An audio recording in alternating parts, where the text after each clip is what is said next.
Bagaimana kita bisa membedakan musibah, cobaan, bencana, atau azab? Misalnya saya demam.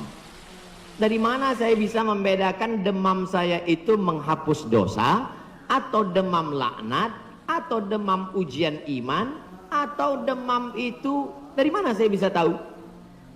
Oh, kalau demamnya cuman 36 derajat Celcius itu menghapus dosa. Kalau 40 derajat itu laknat. Kalau 100 derajat kebakaran. Di mana kita bisa tahu? Tidak ada yang bisa membedakannya kecuali introspeksi diri. Satu, la yusibul mu'min min nasabin wala wasabin wala saqamin wala syaukin yastakuha. Kalau ada orang yang kena susah hati, gundah gulana, sakit, duri menusuk tapak kaki, keluar dari rumah lupa pakai sendal, melangkah, duri menusuk tapak kaki, illa kafarallahu anhu biha sayyi'atuh, maka dengan itu sebenarnya Allah ingin membersihkannya dari dosa. Makanya kita selalu husnuzan. Ana dalam hadis kursi apa kata Allah? Ana inda husni zanni abdi bi. Aku menurut prasangka hambaku kepadaku.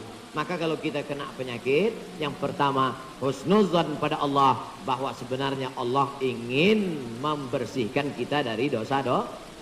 Yang kedua, saya nggak ada dosa Pak Ustaz. Apa dosa saya? Saya nggak pernah minum khamar, saya nggak pernah sabu-sabu, saya nggak pernah berzina, saya nggak pernah pakai narkoba. Dosamu adalah ketika kau merasa bahwa kau tidak berdosa. Itulah dosa. Dosamu adalah ketika engkau sehat tapi tak kau pakai mensyukuri nikmat Allah. Itulah dosa.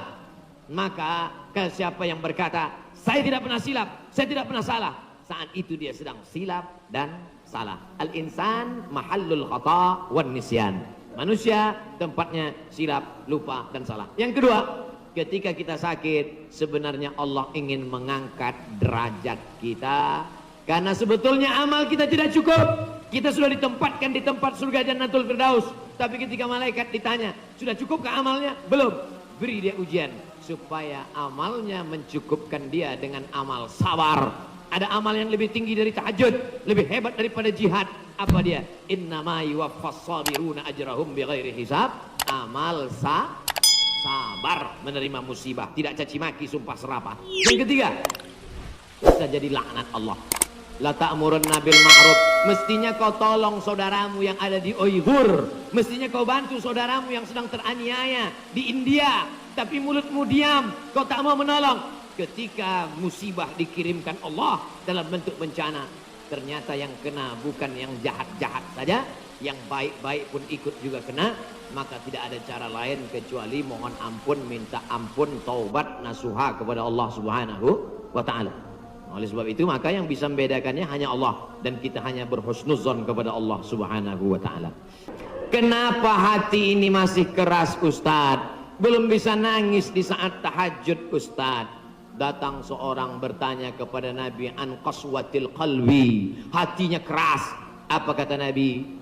At'imil masakin wamsah ra'sal yatim. Kalau mau melembutkan hati, kasih makan fakir miskin, usap kepala anak yatim. An qaswatil qalbi, azab yang paling hebat bukan miskin, azab yang paling dahsyat bukan susah. Azab di atas azab adalah hati yang keras. Wa inna minal hijarati lama yatafajjaru minhul alhar. Ada batu keras tapi masih bisa mengalirkan air.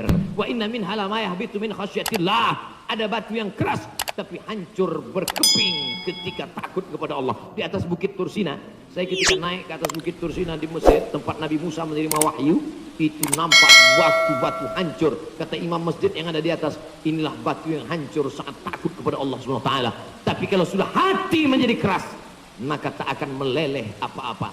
Kalau mau melembutkan hati, kasih makan fakir miskin, usap kepala anak yatim. Siap? Ngaji jangan ditunda-tunda. Pulang dari sini langsung mampir ke rumah makan, beli nasi bungkus, bawa ke panti jompo. Anak mereka sudah meninggal, hidup sebatang kara, belikan kain sarung, langsung datang. Melihat mereka nanti menyuap, menggeletar tangannya memasukkan nasi yang kau masukkan, maka disitulah hatimu akan lunak. Pergi ke rumah anak yatim, tanya, anak yatim sudah berapa bulan gak bayar uang sekolah? Lihat bajunya, dijahit, sobek, dijahit, sobek. Rupanya kain sudah lapuk. Kain kelas 1 dipakai kelas 6. Belikan bajunya, senangkan hatinya. Kalau hatimu masih keras juga, hadirlah di tempat penguburan jenazah. Berdirilah di tepi kubur tempat jenazah. Kubur, suruh kawan satu nyenggol dari belakang. Masuk kau ke dalam, kau sambut jenazahnya, kau pegang masuk ke lubang, terasa dingin dari bawah. Sadarlah bahwa kau juga akan mati masuk ke dalam. Rumahmu yang besar tinggal, istrimu akan nikah dengan brownies. Mobilmu yang mewah akan dijual, suratnya akan berganti di kantor samsat. Tanahmu akan diganti akte notaris. Kau hanya akan membawa 2-3 helai kain kafan digulung macam dodol Garut. Apa yang kau bawa mati menghadap Allah Subhanahu wa taala? Ada orang Islam mati bawa seragam, ada. Tadi saya baru dikasih jaket kulit, sayang sekali. Tapi jaket itu pun tinggal kalau kau mati, Abdul Somad. Kenapa nggak dipakai sekarang? Panas. Apa yang kau bawa mati? Kalau pernah kau usap kepala anak yatim, kalau pernah kau infak sedekah untuk masjid, itulah yang akan kekal abadi.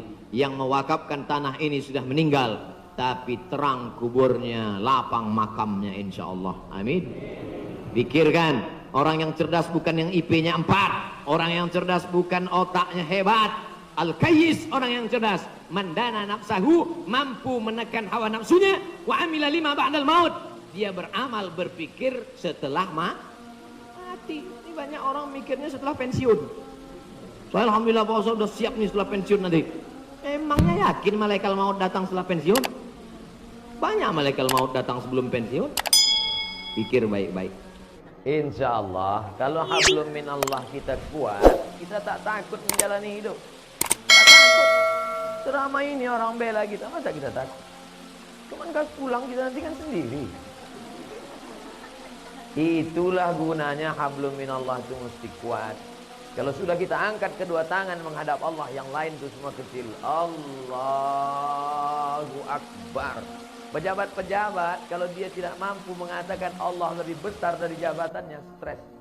Ditekan atasan, di jalan kena tilang, macet, sampai di rumah ditekan orang rumah pula. Apa tak gila lama-lama? Makanan kolesterol, minuman diabetes yang ditonton, dibuka internet orang membuli, mengejek. Foto kita bagus pun diejek orang, jelek diinjak orang. Makanya hablum minallah mesti baik. Segala puja-puji bukan punya kita. Allahu Akbar. Diulang sekali lagi. Allahu Akbar kabira. Yang besar punya, yang besar itu engkau ya Allah, bukan aku. Aku tidak ada nama besar. Kalau kita merasa diri kita besar, ketika kita dikecilkan orang, sakit tak hati kita? Sakit. Tapi kalau kita merasa kita bukan apa-apa dan bukan siapa-siapa, diajak orang, biasa aja. Jadi Ustaz kalau dibully diajak orang tak sakit aja Ustaz. Ada juga sikit. Cuman tak besar kali. Nah, oleh sebab itu maka hablum minallah ini baik. Kita kalau terlalu dipuja-puji orang, melambung kita merasa terbang di awan, maka balikkan kepada Allah. Allahu Akbar kabira wa subhanallahi bukratan wa asila. Subhanallah, yang suci itu Allah. Sedangkan aku banyak silap, banyak salah, banyak dosa. Kemana kita mengadu, kemana kita menghadap? Wajahtu wajhiya. Kuhadapkan wajahku. Wajhiya itu artinya wajahku. Kuhadapkan wajahku ini kepada siapa? Bukan kepada atasan, bukan kepada direktur, bukan kepada GM, general manager. Kuhadapkan wajahku kepada dia. Lillazi fataras samawati wal ard. Langit, bintang gemintang, Venus, Merkurius, Neptunus, Mars, semua dalam genggaman kuasanya. Innama amruhu idza arada syai'an ayaqula lahu kun. Kecil bagi dia. Sebab itu orang barat itu terlalu dipikirkannya dunia ini sampai tak bisa dia tidur, kena penyakit insomnia. Dimakan 3 pil satu hari barulah bisa tidur. Habis dosis itu bangun tak bisa lagi, dimakan lagi. Akhirnya hilang penyakit itu datang penyakit buah pinggang. Sedangkan orang kita tak makan pil tidur, asal nampak muka Ustaz tidur. Berikut ini mari kita dengarkan tausiah yang akan disampaikan oleh Mukarram. Begitulah hebatnya. Hablum minallahnya harus kuat. Orang kalau tidak kuat hablum minallahnya, dia akan kedukun. Orang kalau tidak, memang namanya sekarang tidak dukun. Kok aku tengok hidup kau tenang-tenang aja sekarang. Iya, aku sejak ada penasehat spiritual ini. Namanya dirubah. Casingnya itu juga. Kata dukun, tenang aja.